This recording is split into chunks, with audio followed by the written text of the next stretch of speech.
কেমন আছেন সকলে? ইন্ডিয়ান ব্লগার সুদীপ্তর একটি নতুন ভিডিওতে আপনাদের স্বাগত জানাই। আজকে মূলত ছট পুজো, তো আমি ছট পুজোর ব্লগ এবং একসাথেই তার সাথে আমি শ্যুট করে রেখেছিলাম জগদ্ধাত্রী পুজোর ভিডিও, দুটোই একসাথে আপনাদের দেখাতে আজকে এসেছি আমি। আপনারা অবশ্যই এনজয় করুন আমার সাথে। এটা আমাদের শিলিগুড়ির ছট পুজোর মহানন্দার ঘাট। আপনারা যারা শিলিগুড়ি থেকে আমার ভিডিও দেখছেন তারা নিশ্চয়ই এই ঘাটটা চেনেন এবং আসেনও হয়তো ছট পুজোতে।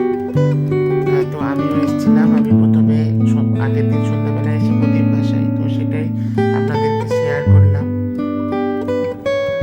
তারপরে আমি আর আমার ভাইটা ঘুরে ঘুরে দেখছিলাম সব জায়গা। দেখুন কত মানুষের আগমন, কত মানুষের ভিড় এখানে।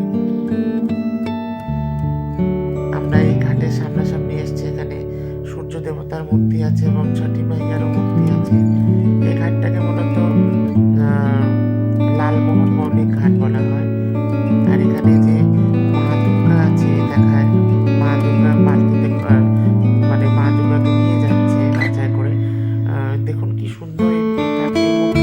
এখানে পাকাপোক্তভাবে বানানো, এটা মাটির মূর্তি নয়, পাকা মূর্তি। সারা বছর এখানে থাকে, যেহেতু এটা মূলত প্রতিমা নিরঞ্জনের ঘাট, তো এটা সেই জন্য এখানে বসানো হয়েছে।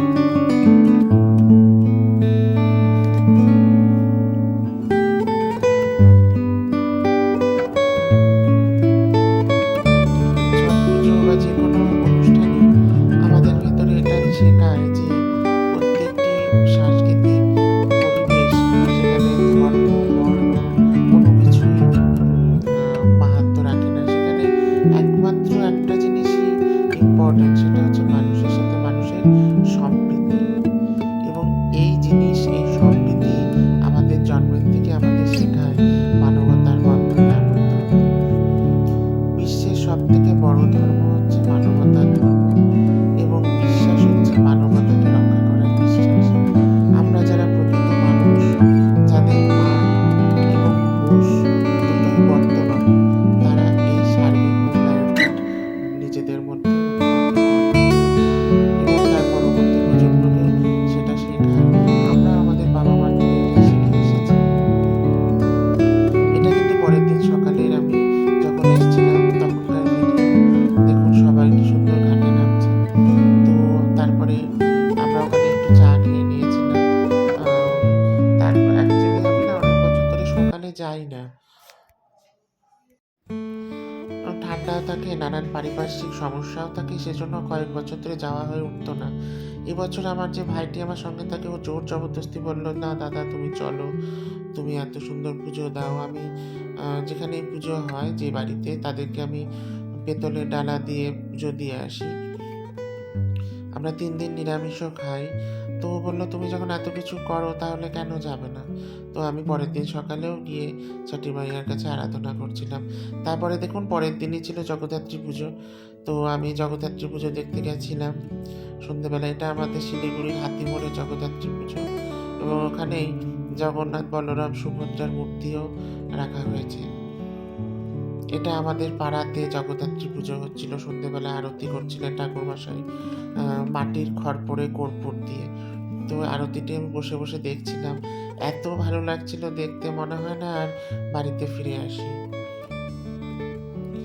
বলুন, সেই গণেশ পুজোর থেকে শুরু হয়, তারপরে মহালয়া, দুর্গা পুজো তো বিশাল বড় পর্ব, তারপরে লক্ষ্মী পুজো, কালী পুজো বিশাল বড় পর্ব, তারপরে আসেন মা জগদ্ধাত্রী পুজো, মাঝখানে ছট পুজো, তারপরে রাস উৎসব। ওই মাসটাই যেন একটা আনন্দের উৎসবের মাস। সেই মাসটাতে সমস্ত কিছু ভেদাভেদ ভুলে আমরা ধনী গরিব সবাই যেন এক মন্ত্রে ব্রতী হই। কারো কিছু ভাবার সময় নেই, চিন্তা করার সময় নেই, শুধু মায়ের আরাধনায় আমরা ব্রতী হয়ে থাকি।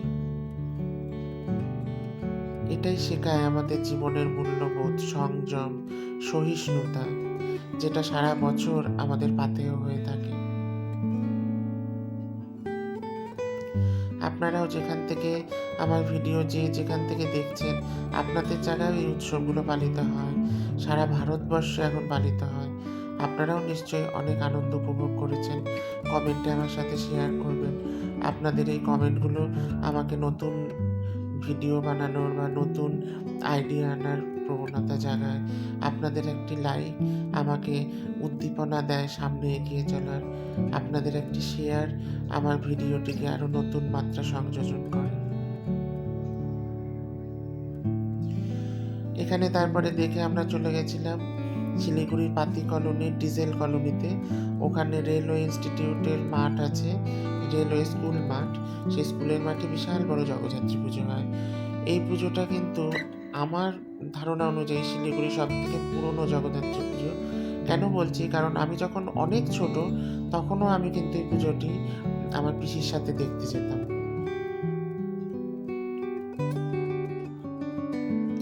তো আমরা প্যান্ডেলের দিকে এগিয়ে চলেছি। এই জায়গাটা অনেকটা বড়, তো ভিড় আছে কিন্তু অতটা বোঝা যাচ্ছে না। চলুন আমরা বরং মেন যে প্যান্ডেল সেটার দিকে তাড়াতাড়ি এগিয়ে চলি, তা না হলে ভিড় হয়ে যাবে। ব্যাস চলে এসেছি আমরা মূল প্যান্ডেলের সামনে। এখানে ডিজনিল্যান্ড রয়েছে। এবার একটা অদ্ভুত জিনিস আমি শিলিগুড়ি এবং তার পার্শ্ববর্তী এলাকাতে দেখেছি। সেই গণেশ পুজো আমি দেখতে গেছিলাম শালুগাড়াতে, ওখানেও ঠিক ডিজনিল্যান্ড হয়েছিল।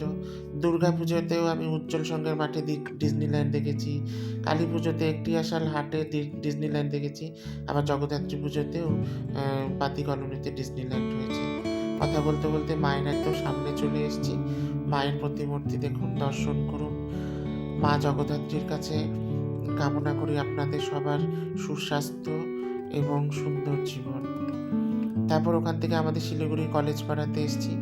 এখানেও জগদ্ধাত্রী পুজো হয়েছে। এখানে বাবা ভোলানাথের 12 জ্যোতির্লিঙ্গ যে মন্দির, সেই 12টি মন্দিরই প্রতি মন্দির তুলে ধরা হয়েছে বাবার ভোলানাথের লিঙ্গ দর্শনের সাথে। এখানে নন্দী মহারাজ বসে রয়েছেন এবং এই সারাটা রাস্তা ধরে অপরূপ সুন্দর আলপনায় সুসজ্জিত করা হয়েছে। এখানে প্রত্যেকটি মন্দিরের সাথে নিচে ব্যানার দেওয়া হয়েছে সেটা কোন জায়গার জ্যোতির্লিঙ্গ মন্দির। এখানে ছোট ছোট মন্দিরগুলো বানানো হয়েছে সম্ভবত থার্মোকল, প্লাইবোর্ডের মাধ্যমে, রঙের মাধ্যমে। এখানে একটা কথা না বললেই নয়, এই ছোট মন্দিরগুলোর কারুকার্য এত নিখুঁত যে মূল মন্দিরের প্রতিমূর্তিই মনে হচ্ছে দেখে। এখানে যে শিল্পী বা শিল্পীদ্বয় এই প্রতিমূর্তি মন্দিরগুলো বানিয়েছেন তাদেরকে একটা কুর্নিশ জানাতেই হয়। তাদের এত ডিটেলিং এই এক একটা কাজের ওপরে, মানে আমি দেখে হতবাক হয়ে গেছি।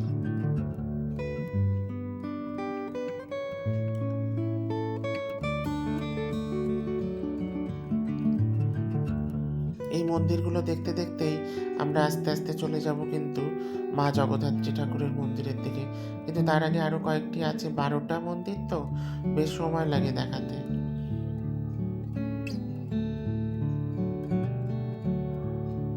এটা কিন্তু কেদারনাথ মন্দির।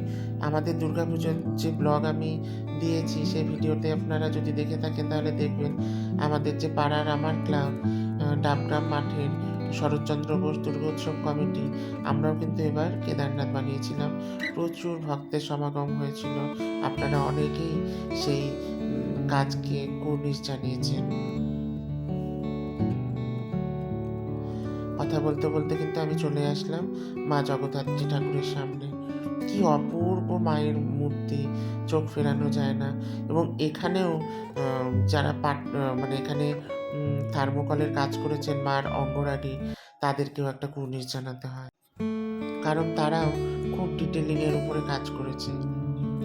আমি এর আগের ভিডিওতেও বলেছিলাম এবং আবার বলছি, এই ছোট ছোট ক্ষুদ্র শিল্প এবং আমাদের যে বাংলার কুটির শিল্প, এই জিনিসগুলোকে কিন্তু আমাদেরই বাঁচিয়ে রাখতে হবে।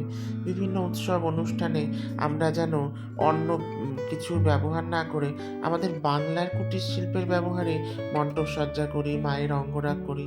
তাহলে আমাদের বাংলার কুটির শিল্প দীর্ঘদিন যাবৎ বেঁচে থাকবে এবং নতুন প্রজন্মও এই শিল্পের প্রতি আগ্রহ দেখাবে এবং তারা এই শিল্পকে গ্রহণ করে তাদের পরিবারের বা তাদের জায়গার যে লিগ্যাসি সেটা বহন করবে।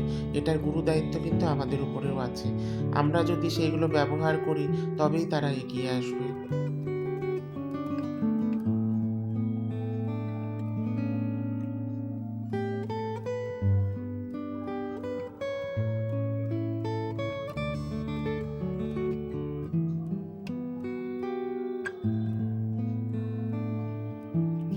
আপনাদের সাথে কথা বলতে বলতে এবং আপনাদের মন্দির দর্শন করাতে করাতে প্রায় আমরা এই মন্দির 12 জ্যোতির্লিঙ্গে শেষ পর্যায়ে চলে এসেছি।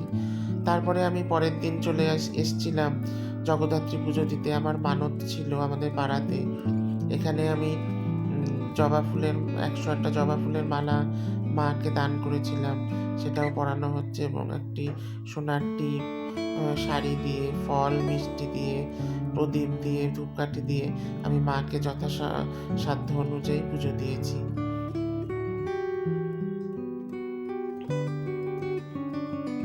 মাফ করবেন, এখানে আমার ভিডিও শুটে ক্যামেরা একটু হাত পড়ে গিয়েছিল।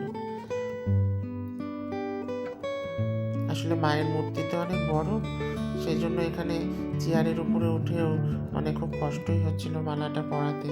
তাও যে ভাইটি মালাটা পরাচ্ছিলেন ওনার অসম্ভব ধৈর্য এবং অধ্যবসায়ে উনি ঠিকঠাক পরাতে পেরেছেন, অবশ্যই মায়ের আশীর্বাদে, কারণ তার আশীর্বাদ ছাড়া তো কিছুই সম্ভব নয় বলুন।